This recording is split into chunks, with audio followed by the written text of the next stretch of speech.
Расте интересот за искористување на мерките за отворање на нови работни места на Агенцијата за вработување. Дел од мерките што се содржани во оперативниот план за работа за 2017 година веќе им стојат на располагање на заинтересираните. На почетокот од минатиот месец Агенцијата го распиша огласот за мерката практиканство, а пријавувањето е во тек. Од подрачната единица во Велес се задоволни од пристигнатиот број на апликации до денес, а очекуваат и нови. На почетокот од месец февруари беше објавен огласот и за мерката практиканство. И можам да кажам дека до денес имаме 10 апликации од работодавачите, во кои што ќе бидат вклучени близу 30 невработени лица. Исто така тука е и мерката условен паричен надоместок за лица во социјален ризик и во нејно очекувам објавување на другите огласи од оперативниот план.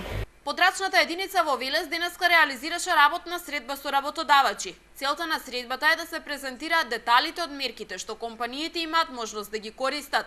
Овие мерки нудат одредени поволности за секое ново отворено работно место, како за работодавачот, така и за лицето кое ќе биде вработено. Ги повикав на работодавачите од нашата општина, со цел да зголемиме информираноста за активните мерки и програми кои што ги спроведува Агенцијата за вработување и услугите кои што ги нудиме. Меѓутоа и да ги слушнаме и повратното од работодавачите, нивните забелешки, предлози се во прилог на унапредување на работата на нашата институција и секако да ја зголемиме меѓусебната соработка. Бројот на невработени, велат од подрачната единица во Велес, е намален и преку искористувањето на поволностите што ги нудат проектите Македонија вработува 1 и 2.